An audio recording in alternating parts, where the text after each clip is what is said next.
शांताकारं भुजंगशयनं पद्मनाभं सुरेश्वरं विश्वाधारं गगनसदृश्यं मेघवर्णं शुभांगं लक्ष्मीकान्तं कमलनयनं योगभिर्ध्यानगम्यं वंदे विष्णु भवभयहरं सर्वलोकैकनाथम। नमस्कार प्रिय बंधुओं, आप सभी का हमारे YouTube चैनल में बहुत बहुत स्वागत है। आज के इस वीडियो में आप श्रवण करेंगे सत्यनारायण व्रत की कथा। सत्यनारायण व्रत भगवान लक्ष्मी नारायण की कृपा प्राप्त कराने वाला है। जो व्यक्ति अपने जीवन में सत्य का आचरण करता है, सत्य व्रत को धारण करता है, सत्य के मार्ग पर चलता है, उसे सांसारिक सुखों की प्राप्ति तो होती ही है, अंत में विष्णु लोक की भी प्राप्ति होती है। क्योंकि शास्त्रों में कहा है, धर्म ना दूसर सत्य समाना, आगम निगम पुराण बखाना। सत्य से बड़ा कोई धर्म नहीं है। और सत्य कौन है? केवल नारायण ही सत्य है। संसार की जो वस्तुएं, जो व्यक्ति, जो रिश्ते हमें दिखाई पड़ते हैं, वह सब सत्य नहीं है। वह केवल कुछ समय के लिए ही हमें भान होते हैं, प्रतीत होते हैं, परंतु वास्तव में सत्य केवल नारायण है, जो त्रिकालाब्द तीनों अवस्थाओं में एक जैसे विद्यमान रहते हैं। यानी परमात्मा सृष्टि के बनने से पहले थे, सृष्टि के बनने के बाद है, और सृष्टि के खत्म होने के बाद भी वह ईश्वर ऐसे ही रहता है। इसीलिए उसे सत्य नारायण कहते हैं। आइए श्रवण करते हैं सत्यनारायण व्रत कथा, पहला अध्याय। एक बार प्रेम से कहिए, बोलिए सत्यनारायण भगवान की जय, विष्णु भगवान की जय। बंधुओं, एक समय नैमिषारण्य तीर्थ में शौनकादि 88,000 ऋषियों ने श्री सूत जी से पूछा कि हे प्रभु, इस कलयुग में वेद विद्या रहित मनुष्यों को प्रभु भक्ति किस प्रकार मिले, उनका उद्धार कैसे हो। इसलिए हे मुनि श्रेष्ठ, कोई ऐसा तप कहिए जिससे थोड़े समय में पुण्य प्राप्त होवे तथा मनवांचित फल मिले। वह कथा सुनने की हमारी इच्छा है। तब सर्वशास्त्र ज्ञाता श्री सूत जी बोले, हे वैष्णवों में पूज्य, आपने संसार के प्राणियों के हित की बात पूछी है। अब मैं उस श्रेष्ठ व्रत को आप लोगों से कहूंगा जिस व्रत को नारद जी ने भगवान लक्ष्मी नारायण से पूछा था और लक्ष्मीपति ने मुनि श्रेष्ठ नारद से कहा था। सो ध्यान से सुनना। एक समय योगीराज नारद जी दूसरों के हित की इच्छा से अनेक लोकों में घूमते हुए मृत्यु लोक में आ पहुंचे। यहाँ अनेक योनियों में जन्मे हुए प्राय सभी मनुष्यों को अपने अपने कर्मों के द्वारा अनेकों प्रकार के दुखों से दुखी देखकर नारद जी ने मन में विचार किया कि किस यत्न के करने से इन प्राणियों का दुख दूर हो सकता है। ऐसा मन में सोचकर वे विष्णु लोक को गए। वहां श्वेत वर्ण और 4 भुजाओं वाले देवों के इस नारायण को देखकर, जिनके हाथों में शंख चक्र गदा और पद्म थे, भगवान वरमाला पहने हुए थे, नारद मुनि देखकर स्तुति करने लगे।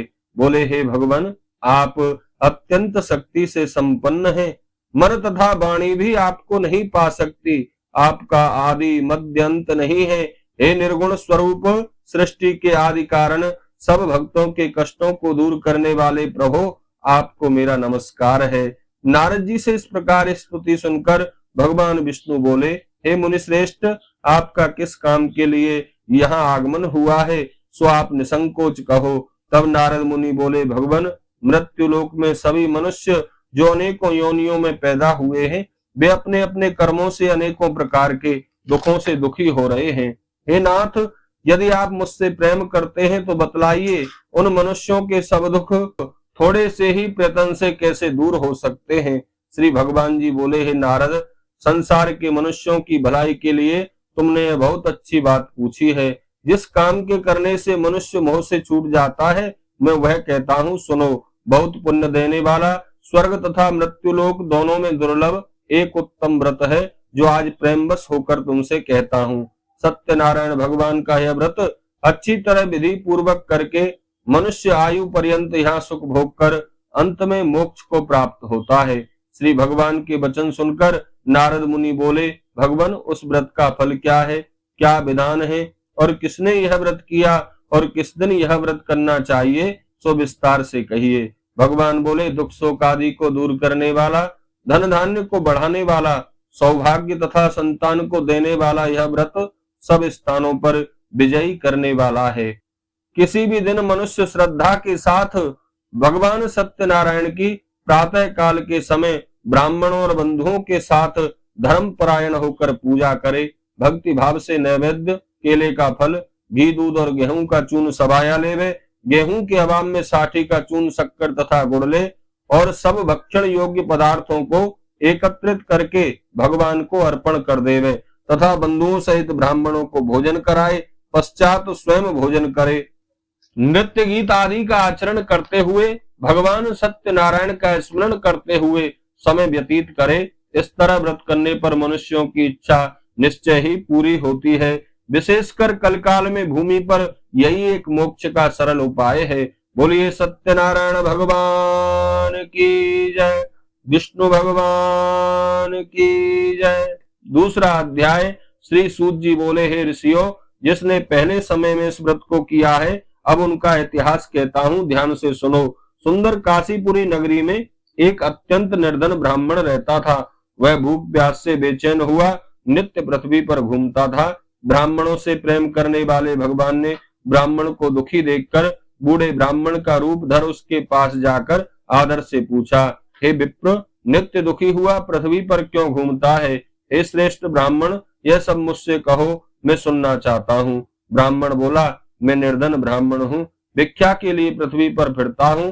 हे भगवान, यदि आप इससे छुटकारा पाने का कोई उपाय जानते हैं तो कृपा करके कहें। वृद्ध ब्राह्मण बोला, सत्यनारायण भगवान मनवांचित फल देने वाले हैं, इसलिए हे ब्राह्मण, तू उनका पूजन कर, जिसके करने से मनुष्य सब दुखों से मुक्त होता है। ब्राह्मण को व्रत का सारा विधान बतलाकर बूढ़े ब्राह्मण का रूप धारण करने वाले सत्यनारायण भगवान अंतर ध्यान हो गए और जिस व्रत को वृद्ध ब्राह्मण ने बतलाया है मैं उसको करूंगा, यह निश्चय करने पर उसे रात में नींद नहीं आई। वह सवेरे जल्दी उठकर भगवान सत्यनारायण के व्रत का निश्चय करके भिक्षा के लिए चल दिया। उसको उस दिन भिक्षा में बहुत सा धन मिला, जिससे बंधु बांधवों के साथ उसने सत्यनारायण भगवान का व्रत किया। इसके करने से वह ब्राह्मण सब दुखों से छूटकर अनेक प्रकार की संपत्तियों से युक्त हुआ। उस समय से वह ब्राह्मण हर मास व्रत करने लगा। इस तरह सत्यनारायण भगवान के व्रत को जो करेगा वह मनुष्य सब दुखों से छूट जाएगा। इस तरह नारद जी से नारायण भगवान का कहा हुआ यह व्रत मैंने तुमसे कहा है। हे ब्राह्मणों, अब मैं और क्या कहूँ? ऋषि बोले, हे मुनीश्वर, संसार में उस ब्राह्मण से सुनकर किस किसने इस व्रत को किया, हम यह सब सुनना चाहते हैं। इसके लिए हमारे मन में बड़ी श्रद्धा है। श्री सूत जी बोले, हे मुनियों, जिन जिन लोगों ने इस व्रत को किया अब उन सब की कथा सुनो। एक समय एक ब्राह्मण धन और ऐश्वर्य के अनुसार बंधु बांधवों के साथ व्रत करने को तैयार हुआ कि उसी समय एक लकड़ी बेचने वाला बूढ़ा आदमी आया और बाहर लकड़ियों को रखकर ब्राह्मण के मकान में गया। प्यास से दुखी लकड़हारा उनको व्रत करते हुए देखकर हाथ जोड़कर पूछने लगा, हे ब्राह्मण, आप यह क्या कर रहे हैं और इसके करने से क्या फल मिलता है? सो कृपा करके मुझसे कहो। ब्राह्मण ने कहा, सब मनोकामनाओं को पूरा करने वाला यह सत्यनारायण भगवान का व्रत है। इस व्रत की ही कृपा से मेरे यहाँ धन धान्य आदि की वृद्धि हुई है। ब्राह्मण से व्रत के बारे में जानकर लकड़हारा बहुत प्रसन्न हुआ। चरणामृत ले और प्रसाद खाने के बाद अपने घर को गया।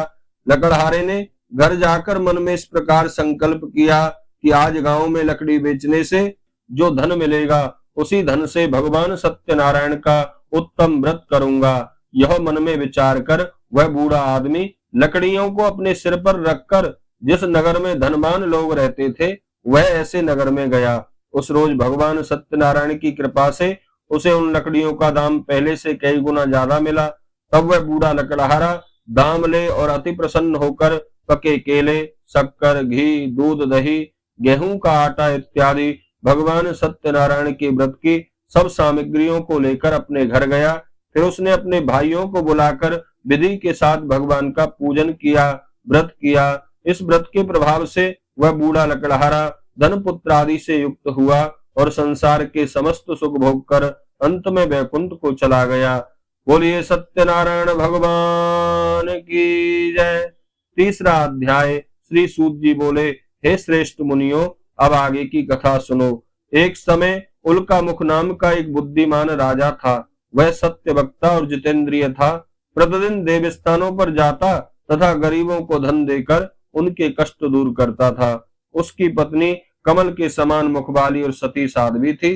भद्रशिला नदी के तट पर उन दोनों ने एक बार भगवान सत्यनारायण का व्रत किया। उसी समय वहां एक साधु नामक वैश्य आया। उसके पास व्यापार के लिए बहुत सा धन था।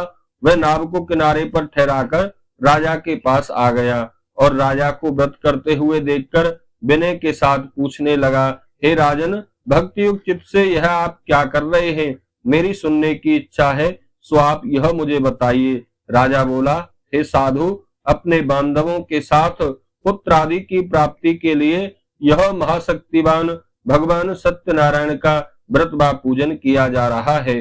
राजा के वचन सुनकर साधु आदर से बोला, हे राजन, मुझसे भी इस व्रत का सब विधान कहो। मैं भी आपके कथन अनुसार इस व्रत को करूंगा, क्योंकि मेरे भी कोई संतान नहीं है और मुझे लगता है शायद मुझे भी इस व्रत को करने से संतान की प्राप्ति हो जाए। राजा से सब विधान सुनकर व्यापार से निवृत्त होकर साधु आनंद के साथ अपने घर गया। घर जाकर साधु ने अपनी स्त्री से संतान देने वाले इस व्रत का समाचार सुनाया और कहा, जब हमारे संतान होगी तब हम भगवान सत्यनारायण का व्रत करेंगे। साधु ने ऐसे वचन अपनी स्त्री लीलावती से कहे। संसारिक धर्म में प्रवृत्त होकर भगवान सत्यनारायण की कृपा से गर्भवती हो गई तथा 10वें महीने में उनके यहाँ सुंदर कन्या का जन्म हुआ। दिनों दिन वह कन्या बड़ी होने लगी। तब कन्या का नाम कलावती रखा गया। लीलावती ने अपने पति को याद कराया। बोली, आपको याद है, आपने संकल्प किया था कि जब हमारे संतान होगी तब हम भगवान सत्यनारायण का व्रत करेंगे। अब आप अपना संकल्प पूरा कीजिए। साधु बोला, हे प्रिय, इसका विवाह जब हम करेंगे उसी समय भगवान सत्यनारायण का व्रत भी करेंगे।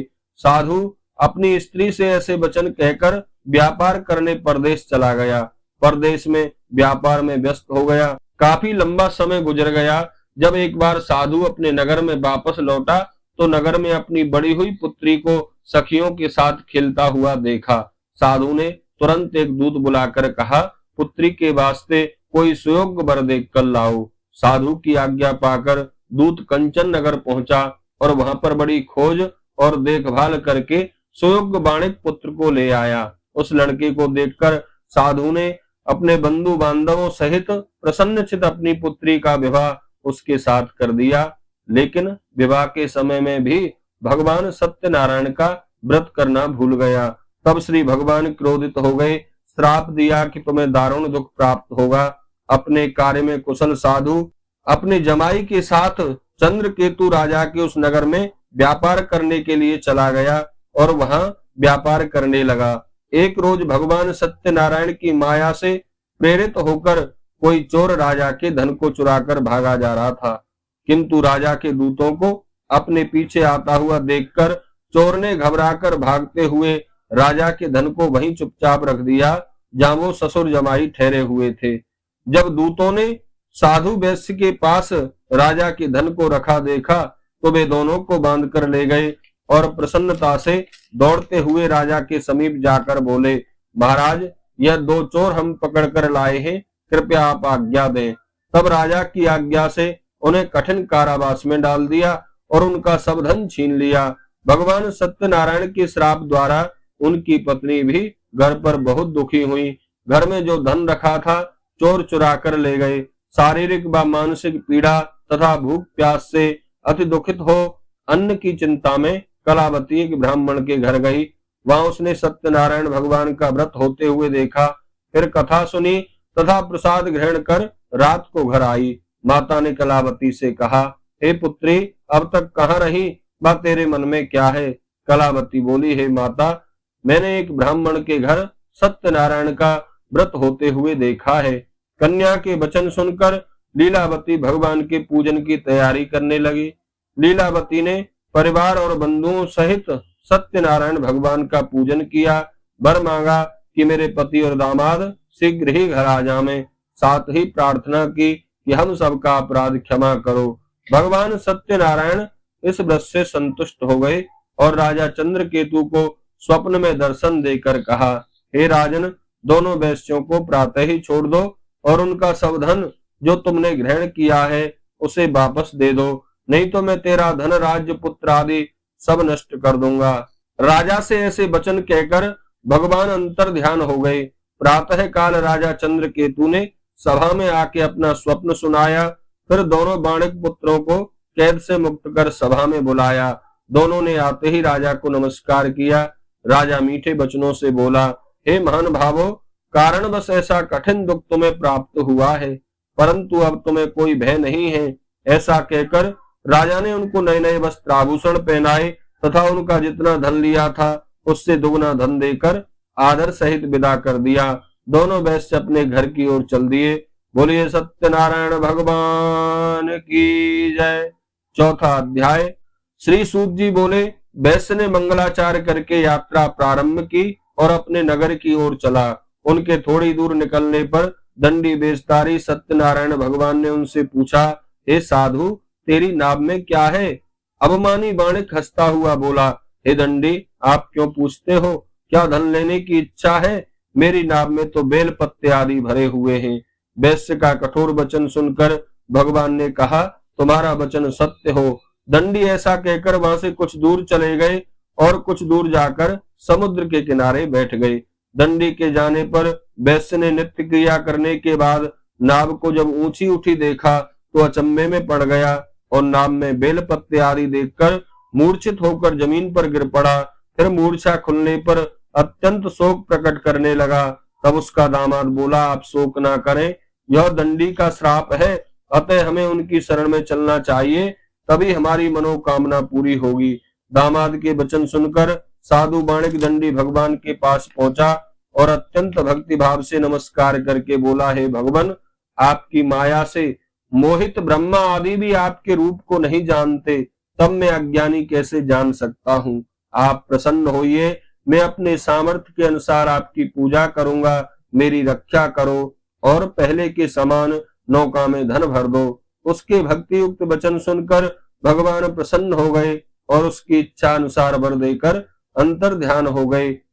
तब उन्होंने नाव पर आकर देखा कि नाव पहले के समान ही धन से भरी हुई है।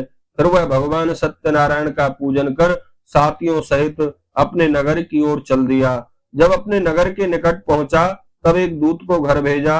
दूत ने साधु के घर जाकर उसकी स्त्री को नमस्कार कर कहा कि साधु अपने दामाद सहित इस नगर के समीप आ गए हैं। ऐसा वचन सुनकर साधु की स्त्री ने बड़े हर्ष के साथ सत्यदेव भगवान का पूजन किया और अपनी पुत्री से कहा, हे पुत्री, मैं अपने पति के दर्शन को जा रही हूँ, तू पूजा पूर्ण करके शीघ्र ही आ जाना। माता के ऐसे वचन सुनकर कलावती प्रसाद छोड़कर पति के पास चली गई। प्रसाद की अवज्ञा के कारण भगवान सत्यनारायण रुष्ट हो गए और उसके पति को नाव सहित पानी में डुबो दिया। कलावती अपने पति को न देखकर रोती हुई जमीन पर गिर गई। इस तरह नौका को डूबा हुआ तथा कन्या को रोता देख साधु दुखित हो बोला, हे प्रभु, मुझसे या मेरे परिवार से जो भूल हुई है उसे क्षमा करो। उसके दीन वचन सुनकर भगवान प्रसन्न हुए। आकाशवाणी हुई, हे साधु, तेरी कन्या मेरे प्रसाद को छोड़कर आई है, इसलिए इसका पति अदृश्य हुआ है। यदि वह घर जाकर प्रसाद खाकर लौटे तो इसे पति अवश्य मिलेगा। ऐसी आकाशवाणी सुनकर कलावती ने घर पहुंचकर प्रसाद खाया, आकर पति के दर्शन किए। तत्पश्चात साधु ने बंधु बांधवों सहित भगवान सत्यनारायण का विधि पूर्वक पूजन किया और उस दिन से वह प्रत्येक पूर्णिमा को सत्यनारायण व्रत करने लगा। फिर अंत में स्वर्ग लोक को प्राप्त हुआ। बोलिए सत्यनारायण भगवान की जय। पांचवा अध्याय। श्री सूत जी बोले, हे ऋषियों, मैं और भी कथा कहता हूँ, सुनो। प्रजा पालन में लीन तुंगध्वज नाम का एक राजा था। उसने भी एक बार भगवान का प्रसाद त्याग कर बहुत दुख पाया। एक समय राजा वन में जाकर वन्य पशुओं को मारकर बड़ के पेड़ के नीचे आया।